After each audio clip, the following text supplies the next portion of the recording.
HSAs, health savings accounts, are one of the best accounts that not enough people are optimizing. Guys, this is triple tax free. When you put money in, you get a tax deduction, like a 401k. It grows, you don't pay any taxes. When you take the money out in the future, if it's for medical expenses, you also don't pay any taxes. So it's like a Roth IRA. A pro tip that most people don't even know is after 65, that HSA, it doesn't even have to be used for medical expenses. It basically just turns into an IRA. So there are so many cool things about HSAs. I love this stuff because I'm weird like that, but I am Ari Taublieb. I'm a certified financial planner. I'm the host of the Early Retirement Podcast, and this is what I love to do.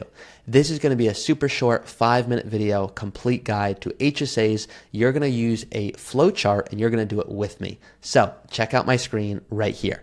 I'm going to make myself smaller and go into the corner here. Will your HSA distribution be tax and penalty free? Meaning, what do you need to know about HSAs? Well, think about it like Monopoly. We're going to start at the, don't pass go. You will not collect $200. Let's start here. Now, let's pretend you want to take money from your HSA. Was the distribution used to pay for an expense to treat or prevent a physical or mental illness? Let's pretend the answer is yes. Awesome.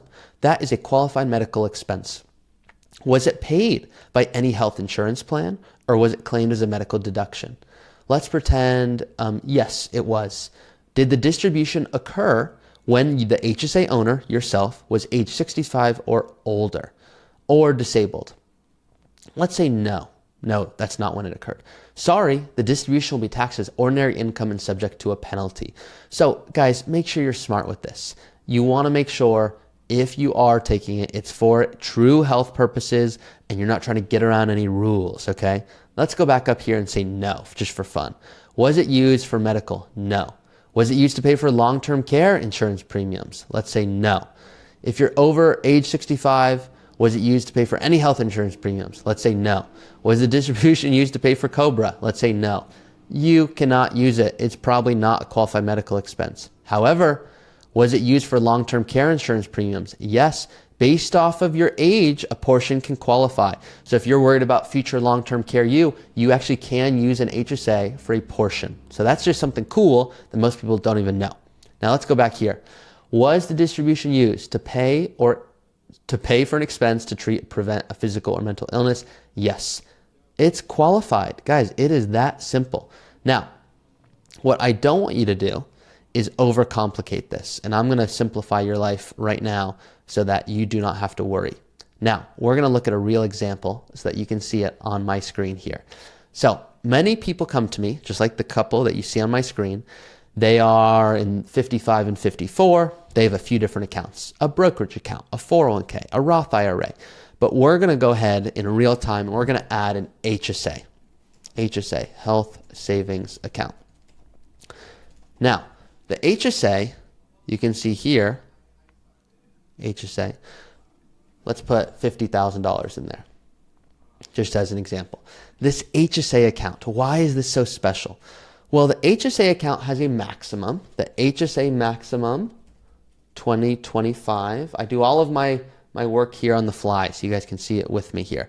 So the limits are $4,300 for self-only coverage and $8,550 for family coverage. If you're over 55, you get another $1,000. So just think about it for a second. Why is it that you can only put so much into this? Guys, it's too good, okay? That's the reality. Do not overlook this, but also don't make the following mistake. You have to be in a plan that's eligible for a high deductible. So don't go get a high deductible plan just to be eligible for an HSA. That is like the equivalent of saying, I'm not going to accept a bonus because I'm going to have to pay taxes. It's like, no, it's a net positive to you.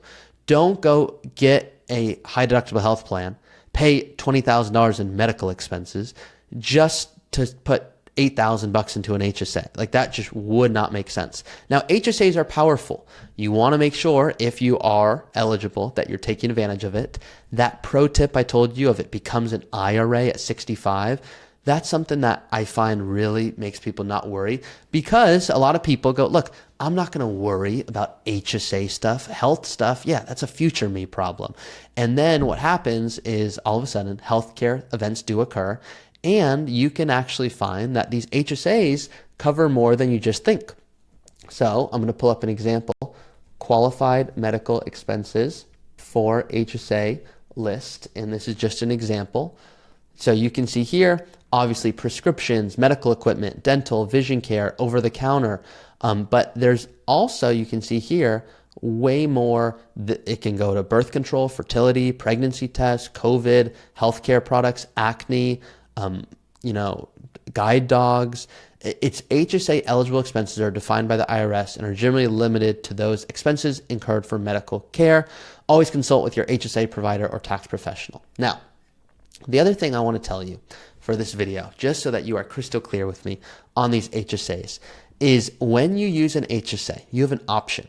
Okay, so think about this for a second. It might seem counterintuitive, but if it clicks, let me know. And if you do this today, what I'm about to tell you, let me know in the comments.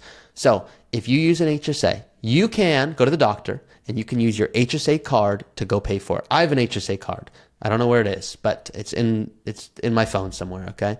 So you can decide to go ahead and say, I'm going to use my HSA card.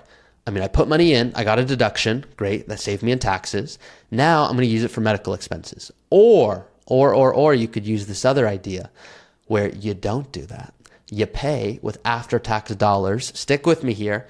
You keep the receipts. Whoa, what am I talking about? Guys, the HSA account works like a Roth IRA if you use it for medical expenses. You get a deduction, amazing. It grows tax deferred, you pay no taxes. Roth is how it works in the future for health stuff.